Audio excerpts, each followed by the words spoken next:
Добрый вечер, шановные телеглядачи. Мы рады зноў сустрэцца з вами у телекавярні «Вечерний Витебск». Всем добрый вечер, вітаю тебе, Сержук. Як сёння прайшоў твой дзень? Насычана, як заўжды працуем, шукаем гасцей для нашага эфира, каб прыйшлі цікавыя заўжды людзі. І сёння, дарэчы, Сёння не выключэнне. Не выключэнне. Ну, пазнаёмімся хутка, але я прапаную пачаць з таго, што зазірнем у новасныя парталы і даведаемся, навінныя парталы, даведаемся аб тым, што пісалі Ну, сёння. я ж не магу табе пярэчыць, таму што ты ж падрыхтаваў ужо навіны. Не можаш. Хутка вясна, потым і лета, многія ўжо плануюць свой адпачынак, таму віцяблянам асабліва карысна будзе ведаць, што сёння сталі вядомыя даты правядзення юбілейнага 25-го міжнароднага фестывалю мастацтва славянскі базар у Віцебску, прабачце, з 14 па 18 ліпеня. Плюс 4 дадатковых дня, як заўжды, традыцыйна. А заўтра ў Віцебску пройдзе прэс-канферэнцыі, будуць абвешчаны удзельнікі форуму. А на беразе заходняй Двіны была знойдзена унікальная знаходка. Гэта баявая сякера. Праляжала больш за 500 гадоў недалёка ад вёскі Старае Сяло. Зараз гэты экспанат знаходзіцца ў мясцовым краязнаўчым музеі і яго вывучаюць гісторыкі. Кажуць, што гэта вельмі рэдкасная вещь. Конечно, рэч. А ў Віцебскім раёне, калі дакладней, у Альгоўскай школе пачалі праводзіць заняткі па спартыўным турызме. Спортзалу пераабсталявалі так, што на сценах з'явілася мноства выступаў і зачэпак, на розных узроўнях нацягнулі вяроўкі, устанавілі мацаванні, карабіны, увогуле вучні школы ўжо нават сур'ёзна рыхтуюцца да спаборніцтваў. А ў Мазалава пачаўся агляд конкурс мастацкай самадзейнасці творчых калектываў і выканаўцаў. Конкурсы праводзяцца ў розных жанрах, але асноўны акцэнт робяць на выступах з нацыянальным каларытам. Лепшыя калектывы паедуць у Мінск на фінал конкурсу.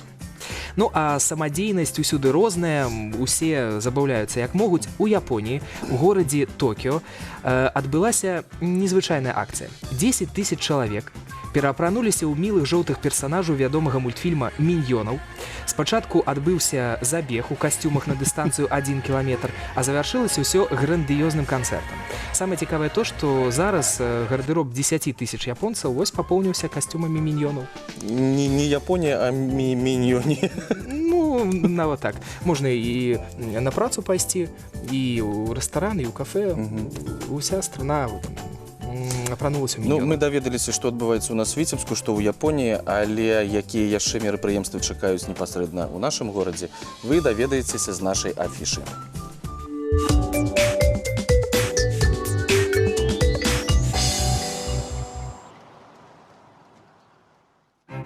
Витебский краеведческий музей представляет выставку насекомых «Скульптуры природы». Зрители смогут ознакомиться в подробностях с обширной коллекцией жуков, ядовитых пауков, скорпионов и муравьиных львов. Среди них на экспозиции будут также представлены редкие особи драгоценных жуков и насекомых-деликатесов. Начало в 10:00. Художественный музей приглашает на совместный проект Анастасии Гончаровой и Кирилла Демчева «Что это такое?». Интерактивная выставка представлена серией инсталляций и холстов двух стилистически перекликающихся авторов. Анастасия и Кирилл работают с разными материалами – текстилем, холстами, мусором и даже обломками мебели. А зритель становится соавтором произведения, привнося в него свои смыслы и видения. Начало выставки в 10:00. Арт-пространство Толстого 7 приглашает на портретный фотопроект «Art Inside» Виктора Караулова и Евгении Бекишевой. При помощи техники боди-арта и 3D-эффекта молодые фотографы решили показать, что кроется в подсознании человека. Все его попытки осознать, что же значит быть творческим. Вход свободный. Начало в 10:00. Витебский центр современного искусства представляет проект ассоциативной живописи Анастасии Гончаровой «Характер». Автор использует метод каллиграфии для представления характера одного отдельно взятого человека. Лейтмотивом проекта станет интуитивная, импульсивная живопись. Начало в 10:00.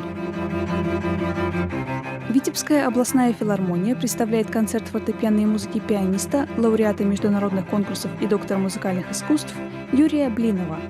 В творческом багаже артиста более 30 сольных программ, охватывающих все стили фортепианной музыки, а также 35 концертов для фортепиано с оркестром. В программе концерта произведения Шопена, Чайковского, Рахманинова, Равеля и других. Начало концерта в 18:30. Национальный академический драматический театр имени Якуба Колоса представляет премьеру драмы «Белый анёл с черными крылами». На жизнь начинаешь смотреть другими глазами, когда раз за разом снятся черные крылья белого ангела, а в медицинской карте ужасный диагноз. Хочется успеть начать все сначала, найти себя, помириться с родными и любимыми, ощутить вкус жизни. Но как быть, если даже близкие люди не понимают, что каждый имеет право на последний шанс? Начало спектакля в 19:00.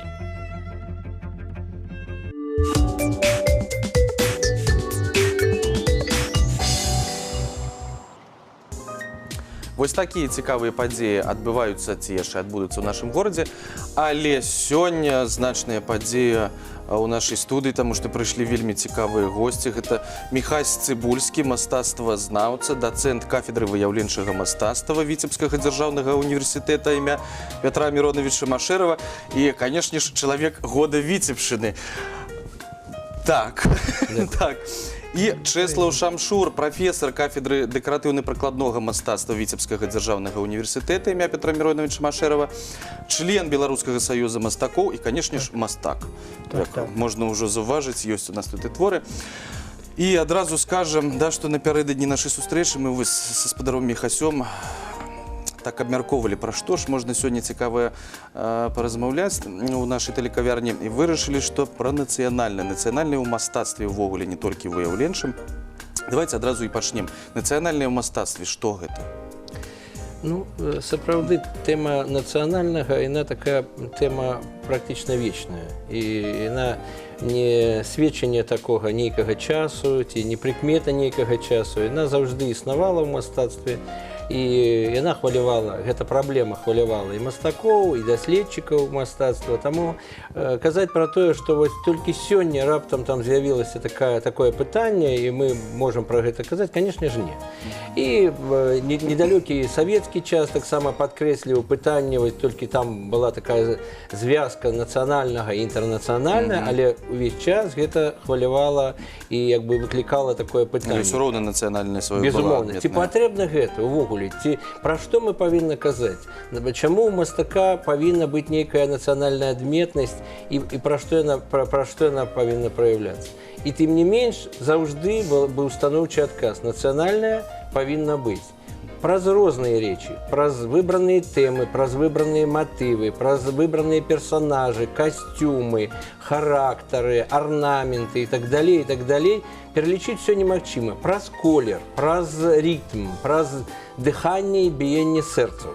О, як! Да. Усё сур'ёзна. Ну, а калі казаць ўсё ж такі пра выяўленчае мастацтва, то ж як павінна гэта адбывацца? Што калі чалавек глядзіць на карціну, то адразу успрымае, што гэта з Беларусі мастак.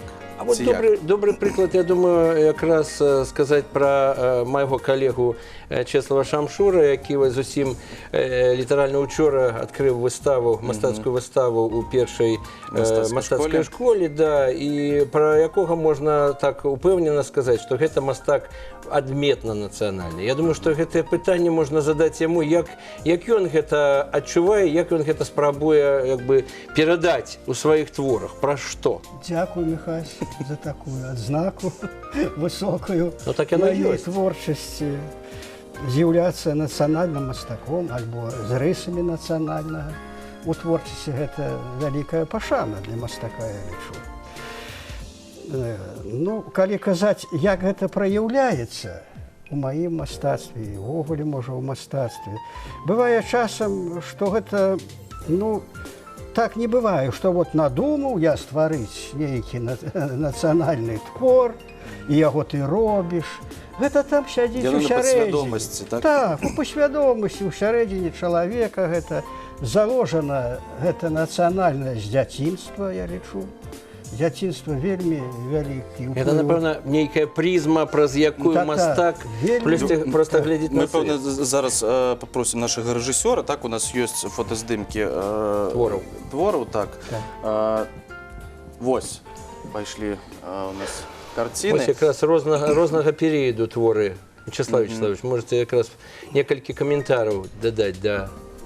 Ну гэта краявіды Беларусі, так? Так, это Витебск, вот Витьба там показано, там надписи, напомню, не читаются. Это твор называется «Святочная раница». Это Радима. Это называется жвіроўня. Жвіроўня. Там, где жвір берут. Ну, зразумела, такая копальня, там копают жвір. Это глубокое. Это, Костёлы глубокие. Так, это барокко виленское показано. Ну, тут такие типовые краявиды для Витебщины. Это Браславщина в данном выпадку.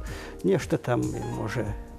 А гэта наша дзвіна, але яна ўжо хутка стане даўгавай. Таму што гэта друга, памежны такі гарадок невялічкі.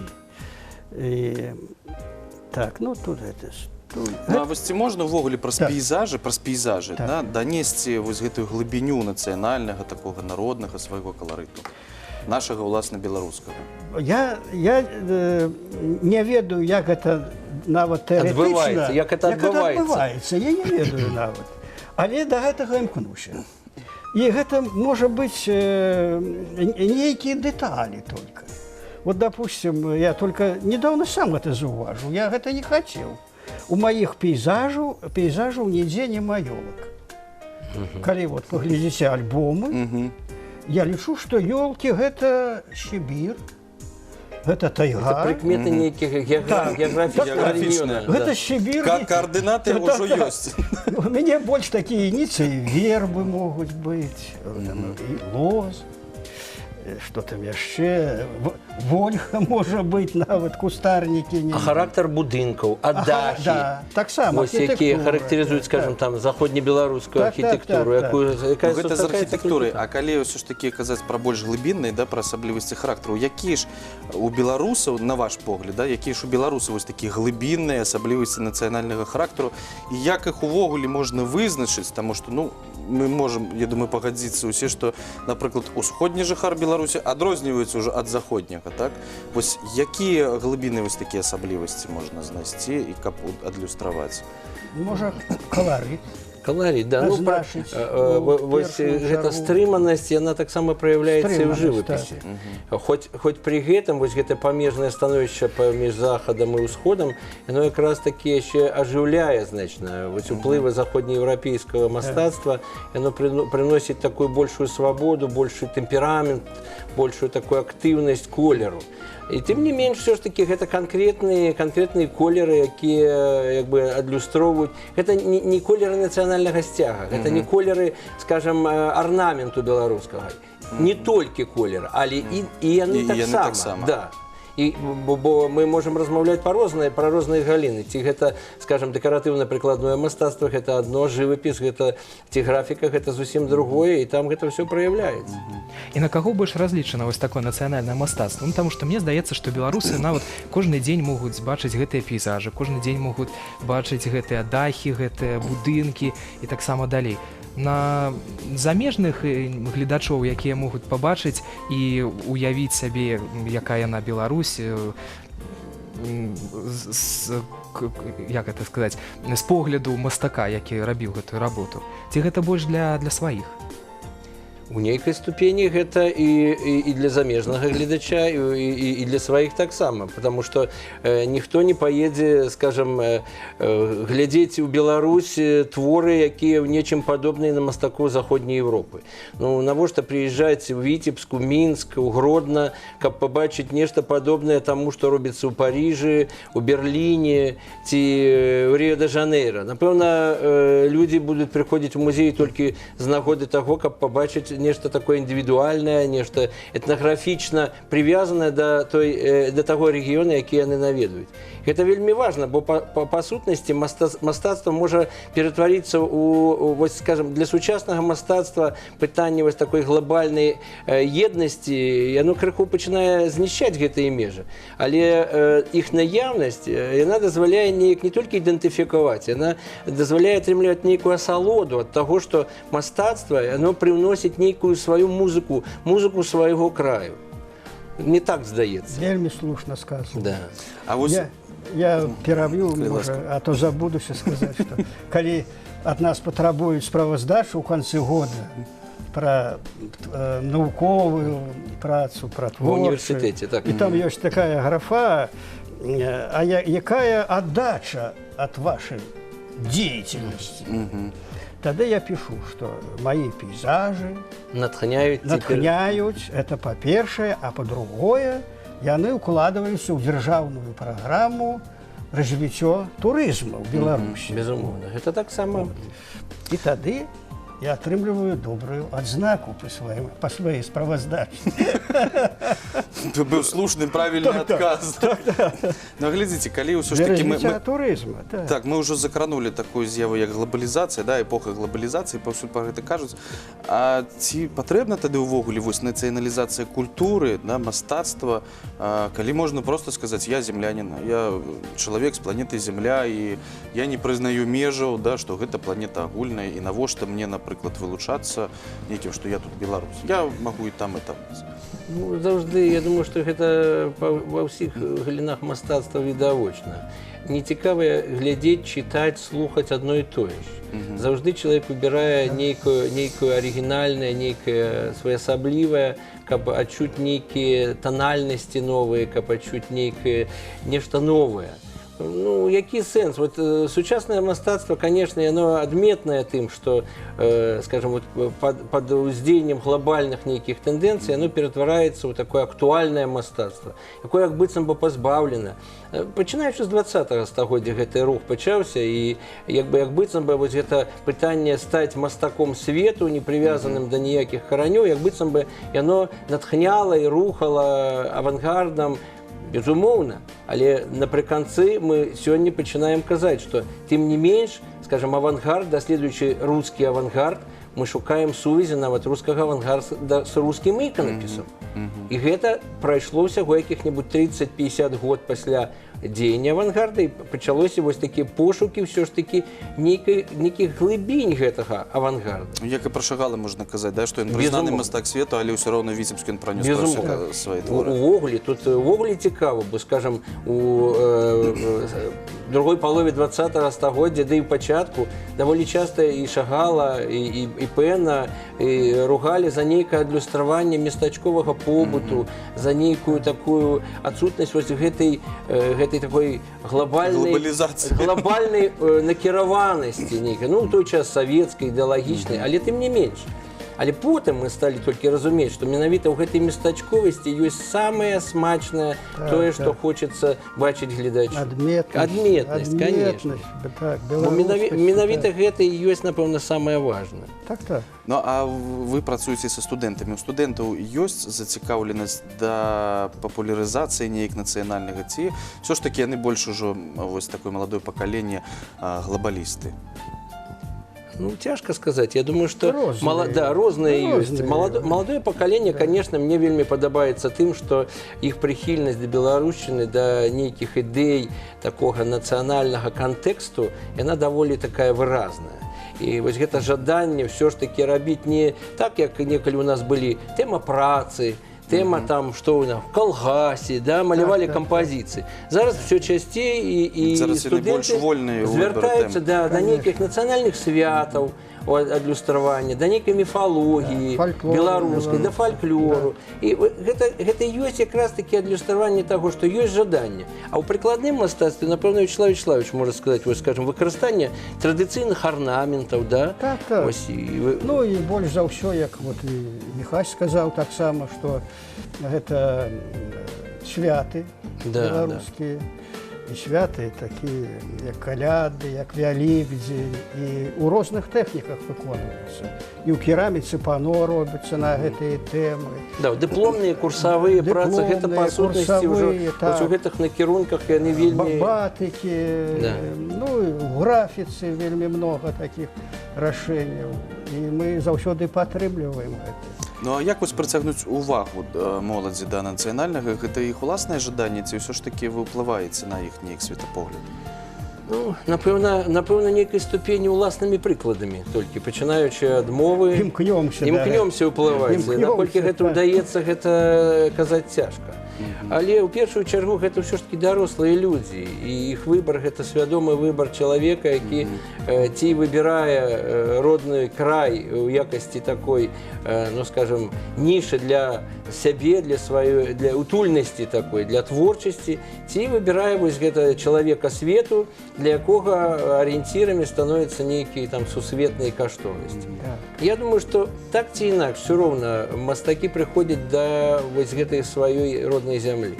А вось як, прабачце, а вось як вы лічыце, сёння трэба мастакам адпавядаць модзе? Я патлумачу, чаму я запытаўся. Вось мне здаецца, што сёння моладзь, якая рухаецца адпаведна трендам, адпаведна тэндэнцыям, больш цікавіцца тым, што являецца больш агульным, глобальным, тым, што публікуецца ў інтэрнэце. Мастакі павінны адпавядаць гэтай модзе? Ну, як сказаць, яны задаюць моду. Я б сказаў бы нават так, што па сутнасці сёння модна быць і беларусам. І ў гэтым сэнсе дзякуй Богу, што так атрымліваецца. Гэта нейкі такой лёс проста склаўшыся, але гэта так. І гэта не становіцца агульнай тэндэнцыяй, на жаль, але гэта становіцца такой вытанчанай тэндэнцыяй, якая ўласціва можа нейкаму інтэлектуальнаму слою, і творцаў, і мастакоў, і музыкаў, і многа каму. Хоць, канешне, мода гэта мода, але мода заўжды, як вось і ў адзенні, мода заўжды прадугледжвае нейкае выкарыстанне этнічных матываў. І якія б самыя авангардовыя там праекты вы не разглядалі, вы паўсюды ўбачыце нейкія інтанацыі вось гэтага нацыянальнага дызайну. Будь то там французскага, будь то голландскага, і вось гэта ўсё роўна ёсць. Калі не праз арнамент, то значыцца праз колеры. Калі не праз колеры, значыцца праз нейкі рытм, які будзе выкарыстоўвацца ў гэтым адзенні. У мастаку тое ж самае. Можна, конечно, адмовіцца ад усяго гэтага і па сутнасці маляваць нейкія... Прычым я хочу сказаць вот пра фарматворчыя такія творы, якія не прывязаны да нейкіх тэм, да нейкіх вобразаў. Праз колер, праз формы нейкія абстрактныя. Можна ж таксама перадаваць геаграфічную такую привязанность до Беларусі. І гэта, вот, скажем, беларускі і польскі мастак Лёнік Тарасевич, напэўна, добра і выдатна просто паказваў. Гэта былі абстракцыі, але гэта была беларуская абстракцыя. І было зразумела, што... Зразумела, безумоўна. Гэта было не польскае мастацтва, гэта было беларускае. Ну, а калі казаць пра рэйтынг, да, які рэйтынг мае выяўленчае беларускае мастацтва ў свеце? Ну, вы як часта, які чалавек, які бывае ў Польшчы. Я заўсёды, калі заходзе размова пра мастацтва, дэкаратыўнае мастацтва, я заўсёды стараюсь вылучыць тры моманты. Тры такія знакавыя падзеі, з'явы ў беларускім мастацтве. Гэта першая, так званая беларуская рэзьба, так, на сучаснай мове. Гэта час барока, пачатак 18 стагоддзя, калі цэлыя брыгады беларускіх мастакоў, рэзьбяроў працавалі ў Маскве, афармлялі манастыры расійскія, афармлялі храмы. Ну, такі вот яскравы прыклад, это Смаленскі сабор на новадзявочым манастыры. Там, дзе выкананы ўвесь інтэр'ер, эти колонны. С допомогой уникальная резьба. Это называется ажурно-рельефная.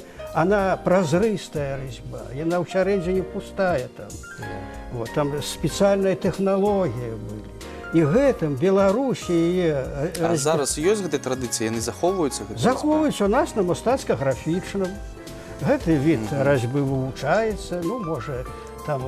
У дыпломах час ад часу, як элементы нейкія. Мы часта выконваем заказы храмаў наших віцебскіх і робім іканастасы, робім кіоты.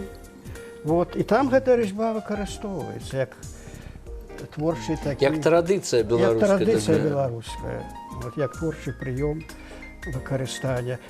Другое, заўсёды я прывожу прыклад, это слуцкія паясы, Вядомыя на ўвесь свет. вядомыя ва ўсім свеце. Вот. Ну, это целая гісторыя, гэта трэба много павідаць. І па сутнасці зараз і са слуцкімі паясамі ідзе вось такая імкненне выкарыстаць не толькі ў адзенні. Вось арнаменты куслуцкіх, літаральна вось моя апошняя размова з даследчыкам Барысам Лазукай пра вось гэтую тэндэнцыю выкарыстання арнаментыкі, і ён казаў, што я зацікаўлены сёння ў тым, каб гэтыя арнаменты з'яўляліся ў самых розных відах мастацтва, у самых розных і ў посцілках, і ў, скажем, нейкім ткацтве, каб гэта не толькі былі паясы, каб гэта не было прывязана да нейкіх рэчаў, каб гэта стала вот такой глыбіннай сутнасцю нацыянальнай традыцыі. Каб не толькі... Ну, я, да. Можа, я прабачу, перабіў. І недзе я чуў, што у маладзечна ствараецца такая мануфактура, па прыкладу радзівілаўскай, але там сучасным абсталяваннем, якая будзе выпускаць слуцкія паясы, як сувенір. Яны выпускаюцца ўжо. Гэта вельмі такая падзея знакавая. Ну, таму што ручную працу, скажем, не кожны можа набыць, так, таму што... А вось калі я вывучаўся ў мастацкай школе, нам казалі, што мастацтва, яно увогуле павінна быць зразумелым. Таму што глядач павінен зразумець, што ён бачыць. Гэта каб не трэба было яму тлумачыць нейкі твор, нейкую карціну. А вось, напрыклад, мне здаецца, што калі паказаць за мяжой гэтыя слуцкія паясы, трэба будзе тлумачыць. Яны добра выглядаюць тут у Беларусі, калі прыязджаюць паглядзець, але ў іх няма нейкага як, ну не брэнда, але нейкіх адносін з Беларусю, там яны будуць незразумелы. Гэта мастацтва, якое будзе незразумела за мяжой. Вось на прыкладзе гэтых паясоў. Я не згодны, я так само не згодны, таму што слуцкія паясы добра вядомы, тым больш, што гэта не толькі беларуская традыцыя, гэта традыцыя і польская, і традыцыя, якая існавала ў заходняй Еўропе, і даволі трывалая традыцыя. Я думаю, што можа, на вялікі жаль, у Беларусі менш ведаюць пра паясы слуцкія, чым ведаюць пра гэта, напрыклад, у Польшы, дзе іх лічаць таксама, ну, скажем, вынікам нейкіх свайго мастацтва, часткай свайго мастацтва. Там тады дзялі цяжка было. Была адна дзяржава была, вялікае княства літоўскае. І, ну, у адказ на гэта пытанне я лічу, што высокае мастацтва, яно заўсёды знойдзе водгук у душах людзей. Нават на ўзроўні такім інтанацый. А ўжо не кажучы пра тое, што любыя творы і любая экспазіцыя, яна звычайна забяспечваецца яшчэ і нейкімі анатацыямі, нейкімі тэкстамі. Таксама, як да нас, скажам, прыязджае там латышскае мастацтва, ці там літоўскае, ці польскае, ці галандскае. Мы чытаем тэксты, нешта для сябе адкрываем, і такім чынам пазнаем, скажем, мастацтва нацыянальны кантэкст мастацтва нашых суседзяў. Прысутнічае. Добра, зараз крыху перарвемся, калі вы не супраць, так? Таму што з адным чалавекам года віцебшчыны мы ўжо нашых тэлегледачоў пазнаёмілі, а наступны наш сюжэт, ён якраз пра яшчэ аднаго знакамітага нашага гараджаніна, суседа, можна сказаць, таму што наступная рубрыка «Суседзі».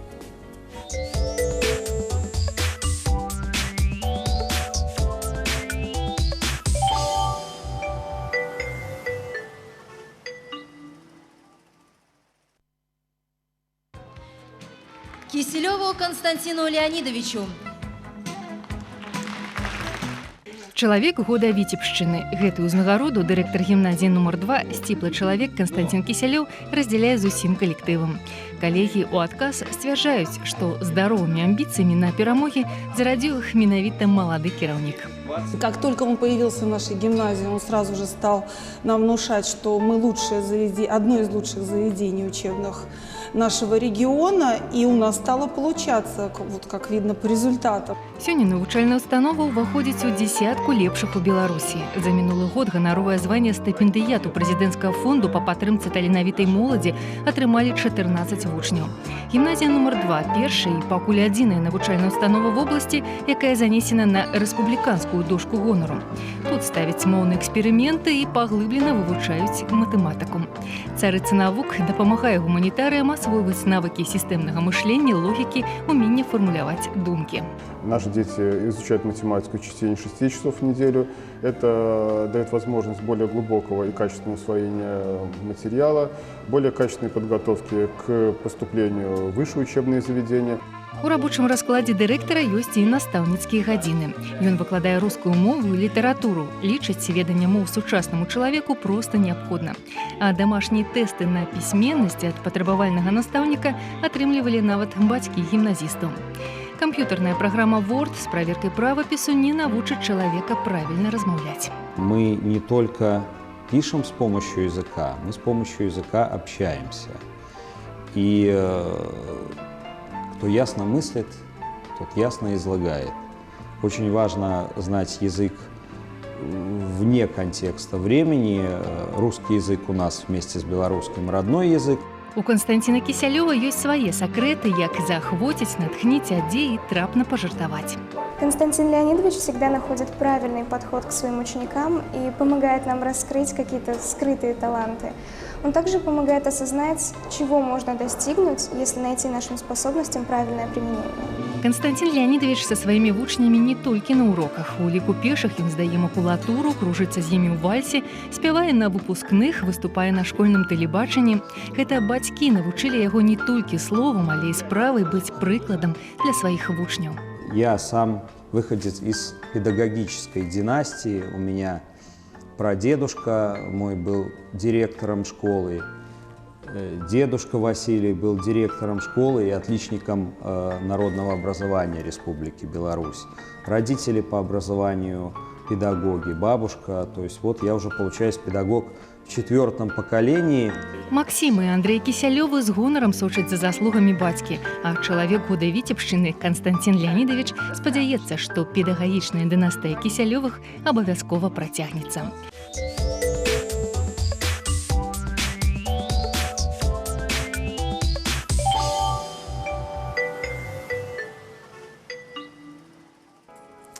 Вось, пазнаёміліся яшчэ з адным чалавекам года Віцебшчыны і вяртаемся зноў да нашай размовы. Вось Чэслаў Шамшур нам столькі зараз сказаў пра беларускую разьбу і слуцкія паясы, і засталося яшчэ трэцяя з'ява сусветна вядомая. Это творчасць Язэпа Драздовіча.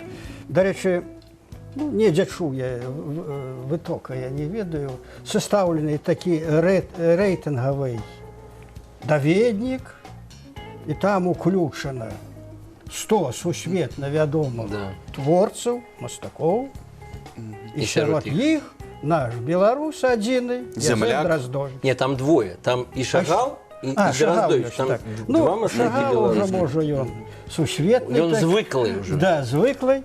Ну, глядзіце, Язэпа Драздовіча, я крыху тогда называюць першым нацыянальным мастаком, але ўсё ж такі у яго прысутнічае і такія фантастычныя сюжэты, да, «Марсіяне», напрыклад, яго.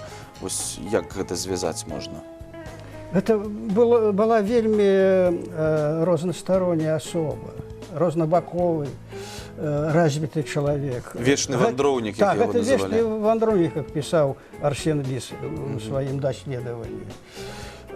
И это уникальная была особа по своим творчым диапазоне и по выкрунтасам жыцця, які ён перацярпеў. Вот. Дарэчы, ён, вот гэта, можа, я только час займу, але пару хвілін. Мне здаецца, я яго бачыў у дзяцінстве. А такое могло быць. Так, гэта быў недзе 47-й, альбо 48-й год. І калі мяне дзед Алексей узяў на кірмаш, завёз на павозцы з нашай вёскі, там была нейкая пабудова, на пабудове былі прышпіленыя дываны маляваныя, і там стаяў чалавек. Гэты чалавек быў непадобны на нашых аднавяскоўцаў. Ён нечым вылучаўся. Памятаю добра, што ён быў у барадзе. Быў з барадой. Ну, і больше я нічога, мне это як сон. Ну, калі маляваны дываны, то Так, гэта мог.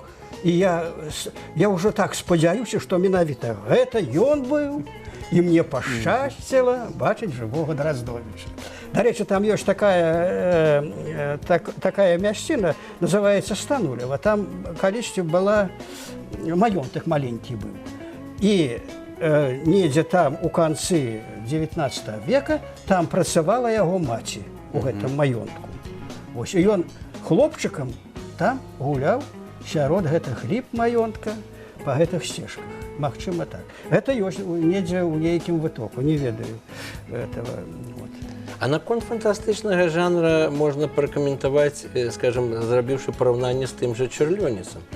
Бо мы ж, гледзячы, скажем, на сонаты Чарлёніса, не хвалюемся наконт таго, што ён перастае быць літоўскім мастаком ад таго, што ён адлюстроўвае нейкія фантазіі.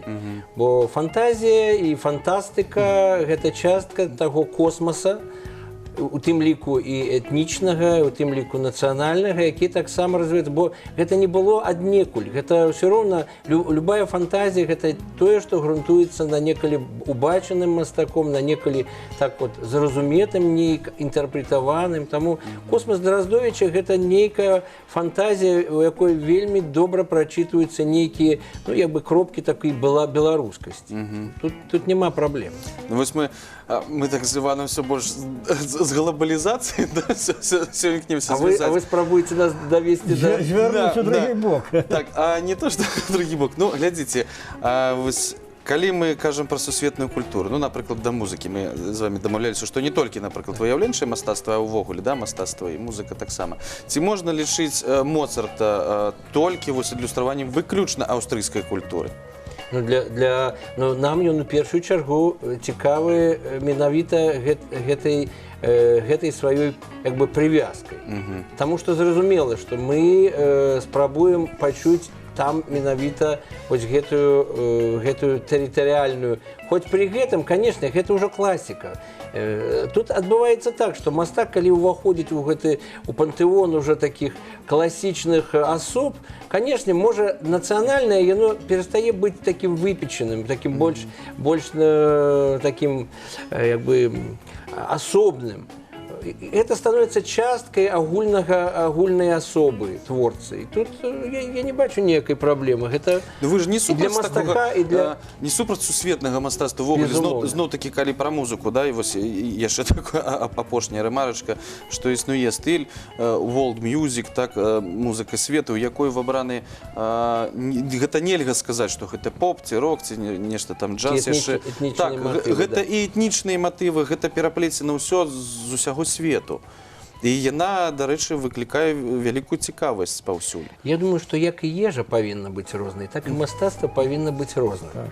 І, напэўна, глобалізацыя ўвогуле прыносіць вельмі шмат каштоўных такіх здабыткаў. Глобалізацыя вораг нацыянальнай культуры ці яна не перашкаджае? Адназначна перашкаджае. Я б не пагадзіўся, што перашкаджае, таму што глобалізацыя прыўносіць у нацыянальную культуру нейкія іншыя вышыні.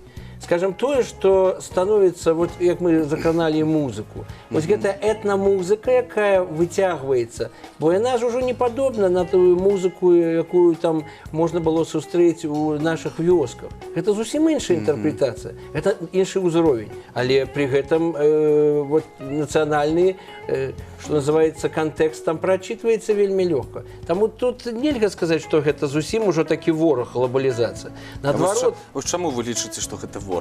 Потому что разбурае нацыянальныя адметнасці, разбурае. Так, а можа прыйдзем да таго...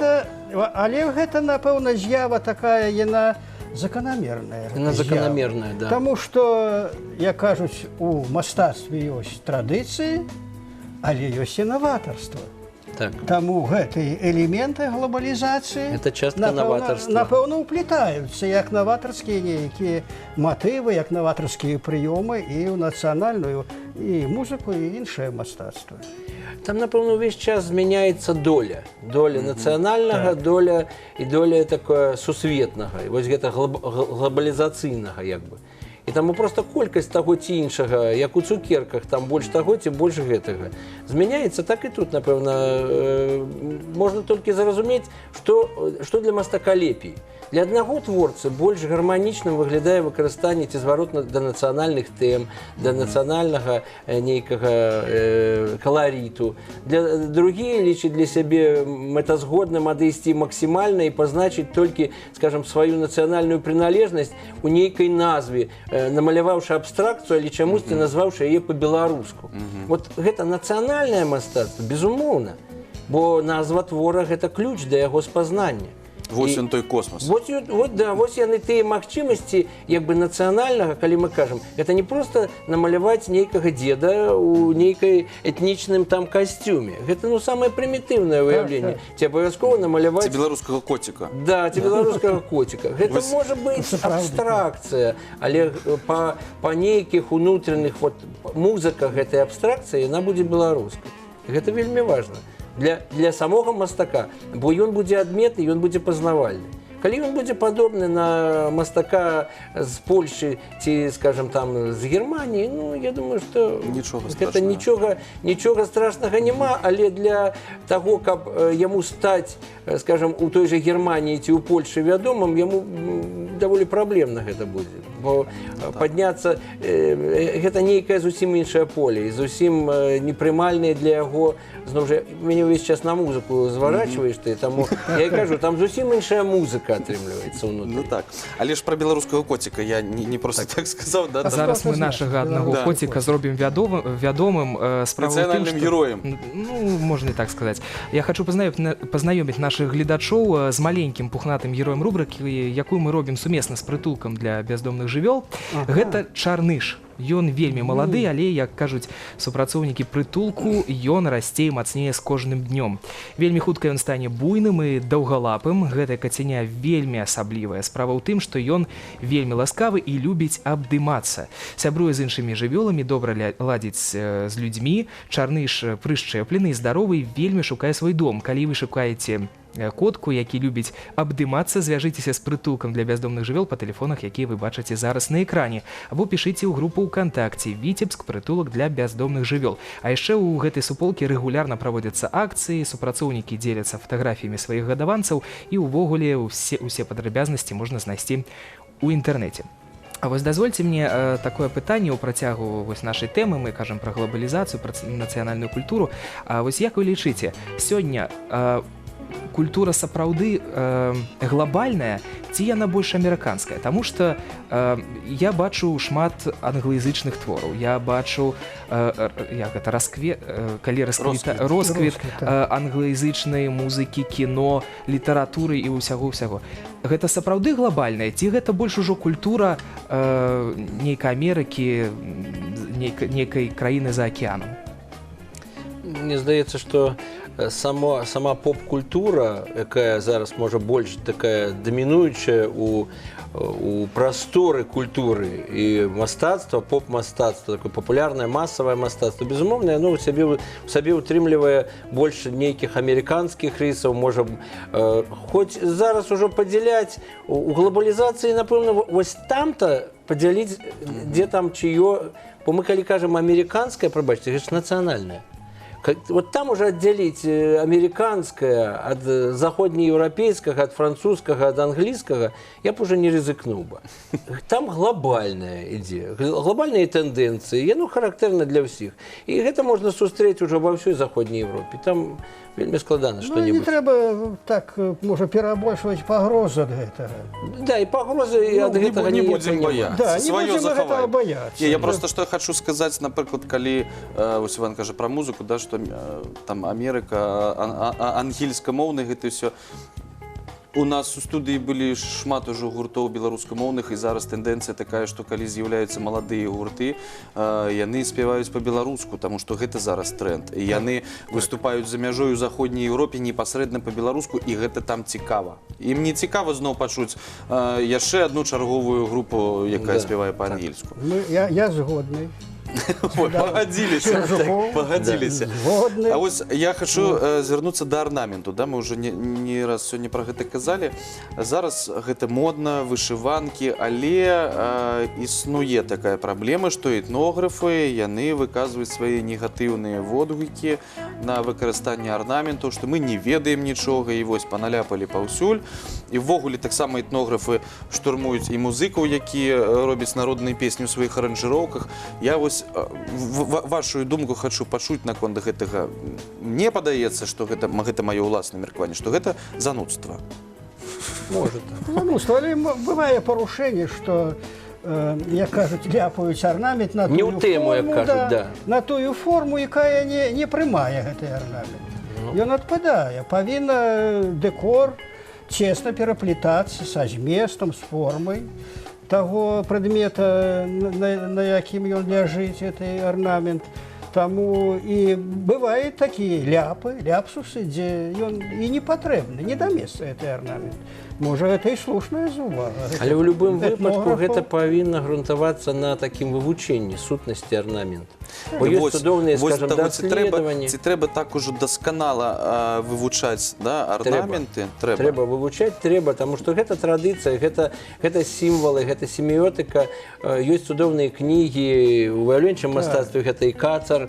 Увогуле да арнаменту звяртаўся Іван Крук, вельмі Сахут, Евген Сахута таксама напісана. Мастацка-графічнага факультэта. Але зноў жа, колькі пра гэта кажуць, што мы не ведаем, напрыклад, ужо зараз згубіліся, скажем, тлумачэнне арнаменту. Мы не можам дакладна сказаць, што яны сімвалізуюць тое ці гэтае, што гэта толькі здагадкі могуць быць.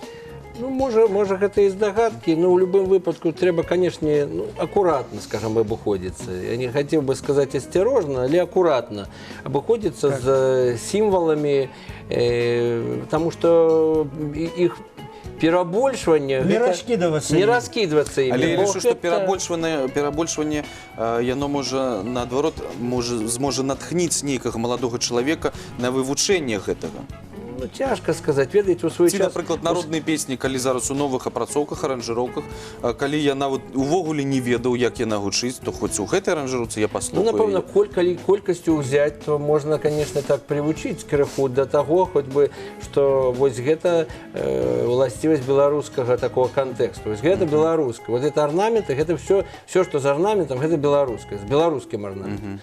Ну, гэтым шляхам таксама можна ісці, но я не думаю, што гэта адназначны такі шлях, які ўсё-таки трэба вывучаць, трэба больш грунтоўна. Конечно, і мы прывыклі да таго, што арнамент беларускі – гэта геаметрычны арнамент, але гэта не так на самай справе. Ён больш разнастайны. Ёсць вельмі многа прыкладаў расліннага арнаменту з выкарыстаннем жывёлы. Жывёлы. Так. Але ён, на жаль, мала выкарыстоўваецца. Ён мала выкарыстоўваецца, так. Ну, ён больш, гэты арнамент распаўсюджаны туды бліжэй да межаў з Украіны. Вось там, як кажуць, разгул колераў, разгул. Квітнеюць квяты на сценах. А вось як вы адносіцеся да таго, што сёння маладыя і не вельмі людзі ўжываюць арнаменты ў элементах адзення? Вельмі часта можна пабачыць майкі, кашулі, шалікі з узорам, але не заўсёды разумеюць, што яны могуць азначаць. Напэўна, гэта такая спроба такой самаідэнтыфікацыі. Так, гэта павярхоўнае. Гэта павярхоўны падыход, але гэта, на мой погляд, такі паказальны і прымальны і падыход, які, напэўна, трэба падтрымліваць. Так, як, скажем, амерыканцы ганаряцца і на кожным сваім адзенні спрабуюць там прышыць сцяжок ці што-небудзь, які-небудзь некалькі літар амерыканскіх ці, скажем, абрэвіатуру USA. Я думаю, што трэба падтрымліваць і гэтую спробу ідэнтыфікаваць сябе беларусам. Так. Хочацца людзямі мы быць. Ну, напэўна, толькі, можа, гэта павінна ўсё ляжаць на дызайнерах. На дызайнерах адзення, якія павінны... Які, зноў-такі, павінны вывучаць. Больш адказна адносіцца. Не проста раскідваць гэта па полю. Этнографы павінны не крытыкаваць, а дапамагаць. А не толькі зрабіць заўвагі свае. Ён павінен арганічна спалучацца з формай. Абавязкова. На якой повинен жити, я ще раз я И повторяю. с колером, и с формой, и с усім. І призначенням. И призначением речи, речи, конечно, да. Ну зараз ось ми можемо сказати, що прийшов час національних творів. Ці ён пройшов. Я думаю, что он вот так вот, ну, якби... Ці ён рухається і рухається. І увесь час гэта патрэба ёсць. На мой погляд, зараз час вельмі гэтаму спрыяе. Мы гэта бачым зноў жа па павышэнню цікавасці да беларускай мовы, па нейкіх прыкметах іншых. Вось асабліва, ну, вось пасля вайны ва ўкраіне гэта адчуваецца. І гэта радуе. Гэта проста можа, на жаль, вот, гэта сумная, канешне, такая, як кажуць, радасць, але ну, вот, гэта крыху падштурхнула беларусаў да таго, што яны ўсё ж такі захацелі зразумець сябе асобным народам. Так, Ну, а так, што ну, зараз, зараз рабіць, напрыклад, для падтрымкі, да? Імпрэзы нейкія, выставы ладзіць? Трэба ушаноўваць мову беларускую. Это першае. Гэта першае пачаткова. Гэта аснова нацыянальнай культуры. Я нават у назвах сваіх твораў таксама часта мучаюся, але заўсёды імкнуся знайсці такую назву, якая была бы ну, наярчэй паказвала твор беларускасці. Ну, допустим, ёсць у мяне твор называецца «Крушня». У іншай мове... Захочеш даведацца, палезеш у словнік. І яшчэ десятак слов паглядзіш. І іншыя, там «Грамнічнае сонца» і так далей. Назва вельмі вялікае значэнне. Так. Ну, гэта першае. А далей, я думаю, што, канешне, калі казаць пра мастацтва, трэба падтрымліваць і праводзіць і нейкія нацыянальныя конкурсы з вылучэннем вось такіх, скажем, калі гэта дзіцячыя малюнкі, напрыклад, нацыянальная тэма, міфалогіі прысвечаныя, беларускай літаратуры прысвечаныя. Гэта ўсё будзе казкам беларускім. Гэта будзе ўсё падымаць пласты нейкія такія этнічныя, якія будуць спрыяць якраз такі, да. Я еще пераб'ю, уже, может, часу мало. Да, часу уже что няма. Ёсць такі добры зрух у гэтай бок, што, кажуць, у школах будзе аднолькавая колькасць гадзін на беларускую, так, рускай і беларускай мовы. Замежную. Вось, таму дзякуй. На жаль, часу няма. Дзякуй, што прыйшлі. Я думаю, што з вашай дапамогай пласты гэтай нацыянальнай культуры яны будуць квітнець і далей. Творчых поспехаў вам, канешне ж, і плёну у працы. А мы зараз заставайцеся пакуль яшчэ тут, таму што зараз наш нацыянальны гонар Александр Карэнман патрапіў у тэлек.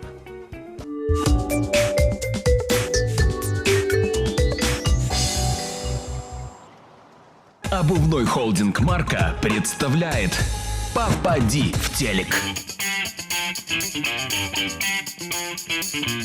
Фокус, раз фокус. Стрелы летают, господа, что здесь происходит? Это рубрика «Игра «Попади в телек». Здесь бывает все, что угодно. Поехали. Молодой человек в камуфляже сегодня проходил мимо, наверное, солдат. Солдат? Нет, не солдат. Скрываешься? Маскируешься? Ну да. От кого? От военкомата? Именно, да. Как зовут? Иван. Иван, вам повестка. Вань, скажи, пожалуйста, учишься, да? Да, учусь. Где? В академии ветеринарной, первый курс. Ну, уже коту чики-чики делал? Пока что нет. Первый курс в академии. Что нужно сделать на первом курсе, в первую очередь? Ну, в первую очередь надо, наверное, выучить... Неправильно. Девчонки, как там у вас в академии? Нашел конечно, уже? Да. Нашел себе красивую? Да, нашел. Фотку покажи, фотку покажи. Туда, в камеру, фотку. Я шучу, не надо. Ну, красивая, да? Да. Ну, а что, лучше не нашел? Только такую? Две, сколько у тебя? 10 девок? 11? 20. 25, Да. 25, я Да, понял. 25. Это вся группа. Да. Ну, а кого больше у вас, на самом деле, в академии? Девчонок или прекрасных красавиц? Или все-таки мужчин, некрасивых мужчин, как ты? Нет, девчонок, конечно же, больше. У вас же есть, наверное, какая-то наука, которая изучает лечение рыбок? Допустим, как вылечить бронхит у Малинезии?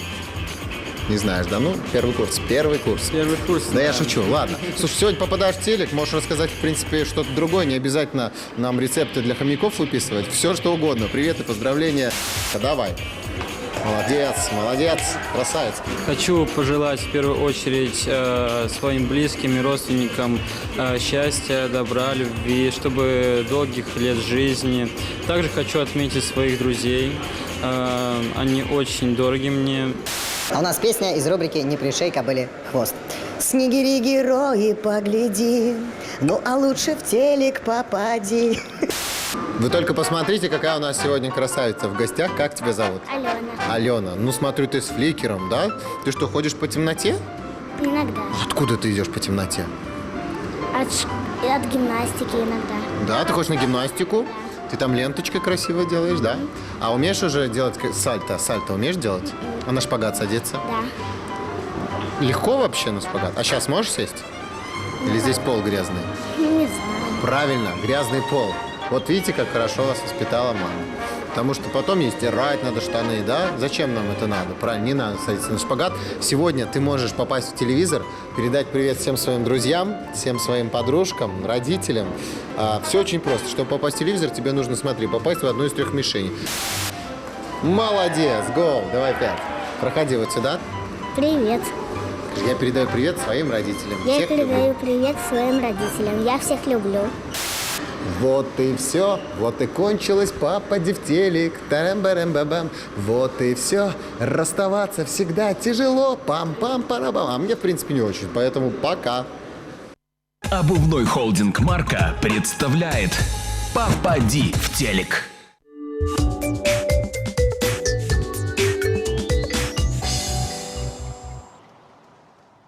Ну, вось сёння мы размаўлялі пра ролю нацыянальнай культуры ў глобалізацыі. Мне здаецца, што пры стварэнні нацыянальнай культуры трэба быць вельмі асцярожнымі і заўсёды дзейнічаць толькі з добрымі намерамі. Абавязкова. Вось на гэтай цудоўнай твоей думцы мы і скончым сёння нашу праграму. Як заўжды мы зычым вам шчасця, здароўя і кахання, але ж музычны сюрпрыз для вас будзе. І выканае яго Крысціна Кашперка, гэта салістка Віцебскага раённага цэнтра культуры і творчасці. Развітваемся да заўтра, пакуль не сумуйце.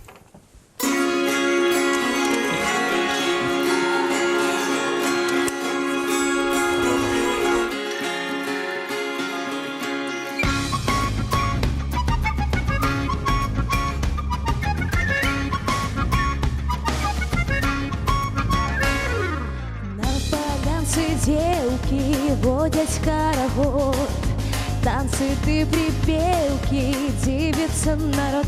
И только я сумую, бо нема того, кого я так шаную. Любого моего я кухаю, хей, хей, хей, где ты мой милый? З'явіся хутчэй, хей, хей, хей, коли мы разом сердцу веселей. Я кухаю, хей, хей, хей, где ты мой милый? З'явіся хутчэй, хей, хей, хей, коли мы разом нам гайцо ярчэй. Ой-я-е, ой-я-йо, ой-я-е, ой-я-йо,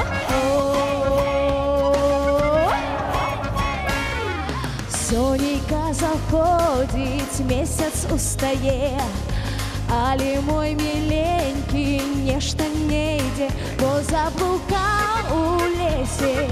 Може, хто забив, бо мати не пустила, може, разлюбив.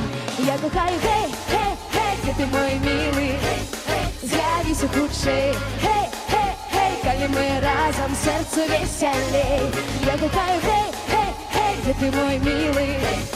З'явіся хутчэй, гей, гей, гей, коли мы разом нам життя ярчэй. Ой-я-е, ой-я-йо, ла-ла-ла-ла-ла-ла-ла-ла, ла-ла-ла,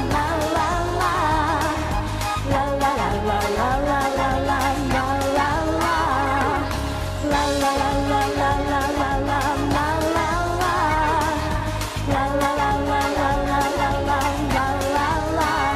я гукаю, где ты мой милый?